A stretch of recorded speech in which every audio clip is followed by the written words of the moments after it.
जय श्री कृष्ण। हम लोग जैसे कई बार ये चर्चा कर चुके हैं कि भक्ति योग, कर्मयोग, ज्ञान योग तथा इस तरह से कर्म संन्यास,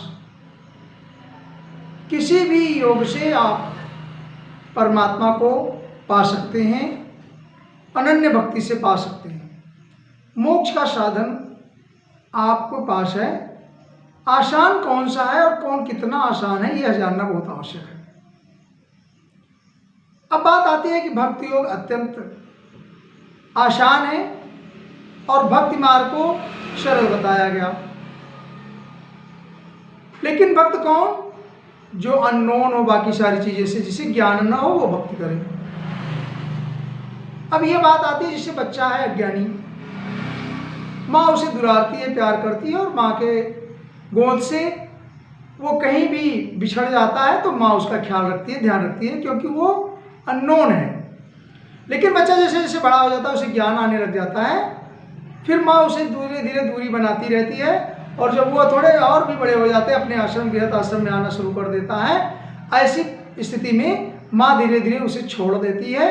आप ये कह सकते हैं कि उसकी आवश्यकता कम हो जाती है और वह स्वयं से अपना काम करने लगता है, अर्थात माँ भी आश्वस्त हो जाती है। इसी तरह से परम पुरुष परमात्मा जो है, जो ईश्वर आपके अंदर है और बाहर है, समस्त जीवों में सर्वव्यापी है, उसे भी भक्ति योग तब तक ठीक लगता है जब तक आप अननोन हो, आप नहीं जानते हो। लेकिन अगर आपके अंदर कर्म आ गया, कर्म का ज्ञान आ गया, किसी काम को करने का प्रैक्टिस हो गई, तब आपकी भक्ति योग धीरे धीरे कम होती जाएगी, फिर आप कर्म योग की तरफ जाएंगे। और अगर ज्ञान आने लगा उस बारे में, करते करते अभ्यास, तो आपको ज्ञान आ गया। और जब ज्ञान आ गया तब आपको भक्ति से नहीं बल्कि ज्ञान योग से परमात्मा प्राप्त होगा। अब वहां भक्ति योग कम नहीं हो जाएगी, लेकिन भक्ति योग जब तक आपके पास प्रैक्टिस नहीं है, जब तक आपके पास नॉलेज नहीं है, जैसे कर्म योग और कर्म संन्यास, तो नॉलेज आया, प्रैक्टिस किया आपने, जब तक आपने अभ्यास किया तब तक आपके पास ज्ञान नहीं है। और अभ्यास करते करते जैसे जैसे आपको ज्ञान आ गया, ज्ञान से श्रेष्ठ फिर उसके लिए आप परमात्मा की भक्ति में डाल दें ज्ञान। उस ज्ञान को आप परमात्मा के चरणों में स्थित कर दें। उस ज्ञान को, उस ज्ञान से सारा कर्म आपका जो हो वो परमात्मा के हित, परमात्मा को प्राप्त करने के लिए हो। और परमात्मा को प्राप्त करना बहुत आसान और बहुत कठिन दोनों है। आसान यह है कि अगर आपको ज्ञान आ गया तो समर्पण शुरू कर दें। समर्पण शुरू करने के लिए आप जो कर्म करेंगे उसका समर्पण करना, वो संन्यास की श्रेणी में आता है। कई बार कर्म संन्यासी और कर्मयोगी में अंतर समझ नहीं आता है। कर्म संन्यास क्या है और कर्म योग क्या है? तो ज्ञान आना आपका योग में आ जाता है और उसे समर्पण करना संन्यास में आ जाता है। तो दोनों इस तरह से हम उसकी आज व्याख्या करने चल रहे हैं। जैसे आपने बहुत प्रचलित श्लोक गीता के दूसरे अध्याय का 47 श्लोक कई बार सुना, कर्मण्येवाधिकारस्ते मा फलेषु कदाचन। ठीक है, कर्म आप करिए और फल की चिंता मत करिए। माँ कर्म फलम हेतुर भूमा, ये सारे कर्म फल ते संज्ञप्त कर्मणि, अर्थात ये जब सब आप कर्म करेंगे, कर्म फल का त्याग करेंगे, लेकिन सारे कर्म का फल त्याग करना लास्ट में मुश्किल होता है और यह कर्म संन्यास तक नहीं पहुंचता। इसी तरह से कर्म संन्यास के लिए या कर्म के योग के लिए या अभ्यास के श्रेणी में किसको कम ज़्यादा कहा गया, इसकी तुलना उत्तरोत्तर हम आपके सामने करते हैं। जिस तरह से भागवत के 12वें अध्याय के 12वें श्लोक में आपके पास यह तुलना करी गई है कि अभ्यास श्रेष्ठ है, ज्ञान श्रेष्ठ है, भक्ति श्रेष्ठ है, कर्म संन्यास श्रेष्ठ है। तीनों की उत्तरोत्तर व्याख्या आप इस तरह से श्लोक से, श्रेयो ज्ञान अभ्यास, श्रेयो ज्ञान अभ्यासा ज्ञाना ध्यानम विशिष्यते, अर्थात मर्म को जानकर आप अभ्यास करें। Practice more practice more practice, is greater. ये थोड़ी सी अच्छी बात है, अभ्यास करें, ग्रेट है। मनुष्य अभ्यास करे, प्रैक्टिस करे, और प्रैक्टिस के करते करते प्रैक्टिस से ज़्यादा श्रेष्ठ ज्ञान हो जाता है। श्रेयो ज्ञानम अभ्यासा ज्ञाना ध्यानम। उसके बाद जब आपको ज्ञान आ गया, अर्थात आप कर्म करते रहें, कर्म योग आ गया, जिसे ज्ञान नॉलेज आ गया, वो योगी बन जाए, कर्मयोगी करे, कर्म अभ्यास करे, अभ्यास के बाद उसे ज्ञान आ जाए।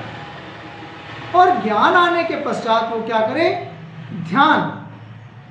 फिर उसके पश्चात ध्यान श्रेष्ठ है, कर्मयोग के से ज़्यादा श्रेष्ठ उसकी परमात्मा की भक्ति और ध्यान है। फिर आप उसके चरणों का ध्यान करते हुए कर्म करें। और उसके आगे फिर लिखा है ध्यानात् कर्म। अब आपने ध्यान किया परमात्मा के चरणों का, सारे कर्म उसे समर्पण किए। ध्यानात् कर्म फल त्याग त्याग शांतिर। अब त्याग करें, और ज्ञान करने के बाद जो आपको कर्म किया, कर्म के बाद आपने परमात्मा को समर्पण किया, उसका ध्यान करके उसे समर्पण किया, और इस ध्यान से त्यागा शांतिर, शांति पैदा हो जाती है, शांतिरंतरम। और जब आप ज्ञान का, कर्म का त्याग अर्थात कर्म फल का त्याग अर्थात कर्म संन्यास, कर्म संन्यास जब आप कर लेते हैं तो उससे जो त्याग पैदा होता है वो वैराग्य की गति देता है, और उस वैराग्य से तत्काल शांति प्राप्त होती है। ऐसा 12 गीता के 12वें अध्याय का 12वां श्लोक स्पष्ट करता है कि जब आप प्रैक्टिस करते हैं विदाउट एनी डिस्क्रिमिनेशन, अर्थात आप अभ्यास करते हैं बिना किसी अंतर के, और उस अभ्यास के पश्चात आप कर्म का ज्ञान करते हैं, और कर्म ज्ञान करने के पश्चात उस भगवान परमात्मा का समर्पण करते हैं। क्यों समर्पण करना चाहिए? क्यों ज्ञान का, ध्यान का या प्रैक्टिस का जो आपने कर्म किया उसका समर्पण क्यों करते हैं? क्योंकि उसका मर्म सिर्फ ये है कि ये सारी चीज़ें प्रकृति करते हैं। पिछले कई वीडियो में हमने ये बताया कि हम कोई करने कराने वाले नहीं हैं, तो प्रकृति करती है। हमारे हाथ, पैर और शरीर के अंग करते हैं।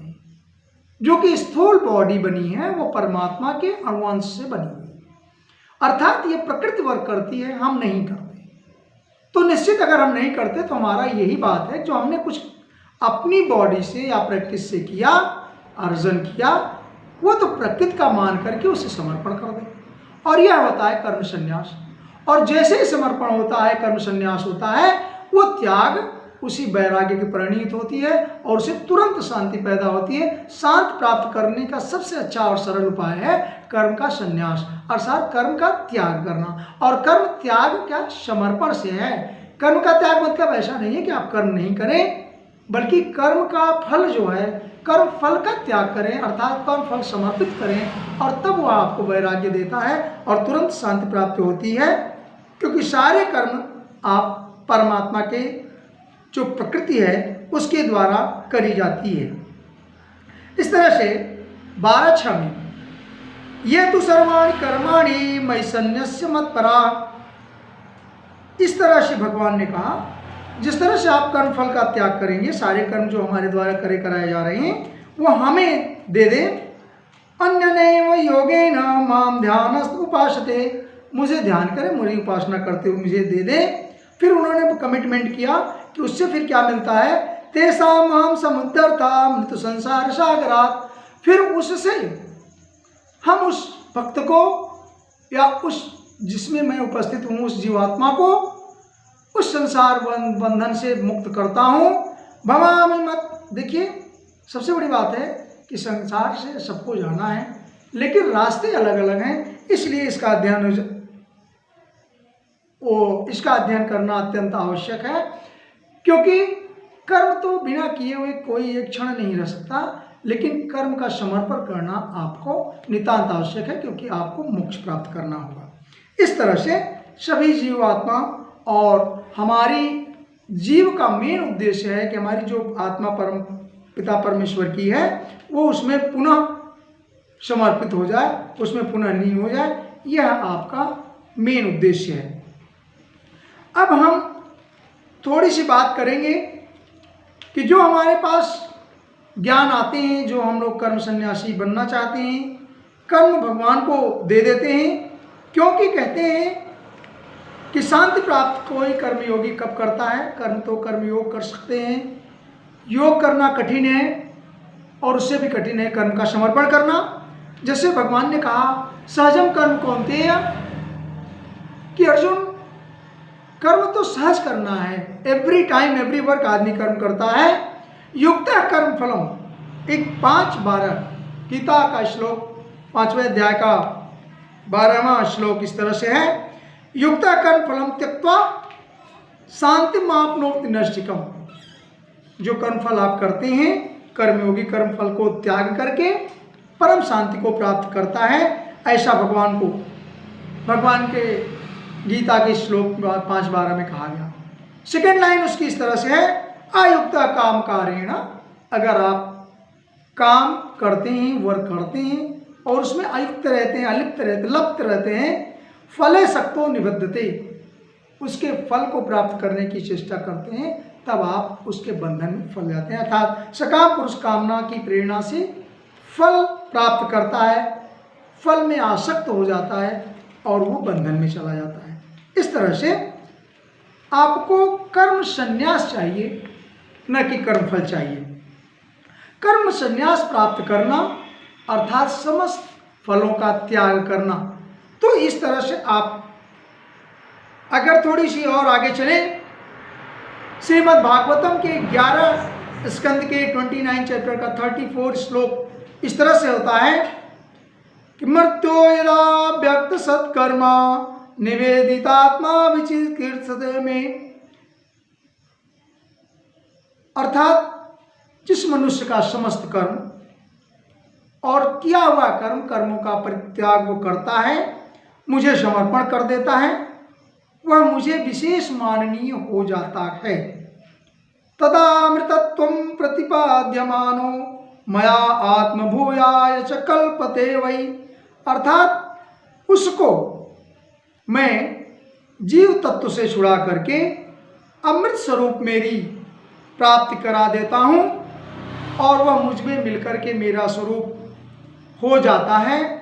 अर्थात there is no differentiation again, कि जो परमात्मा और आत्मा दो भाव हमारे सांसारिक लोग बताते हैं कि आत्मा परमात्मा दो है, वो जीवात्मा और परमात्मा में ये श्लोक ये कहता है, परमात्मा ये भगवान का संदेश है कि जिस तरह से आप कर्म संन्यास करते हैं, मैं पुनः आप मेरे में लीन हो जाते हैं और मुझे एकत्व हो जाते हैं। There is no differentiation between me और यू। अर्थात वह परम परमात्मा जो आपके ऊपर आपके शिव में बधा हुआ उसकी आत्मा, वो परम से सीधे कनेक्ट हो जाती है। They are equal together. That's all for today. God bless you everybody. जय श्री कृष्ण।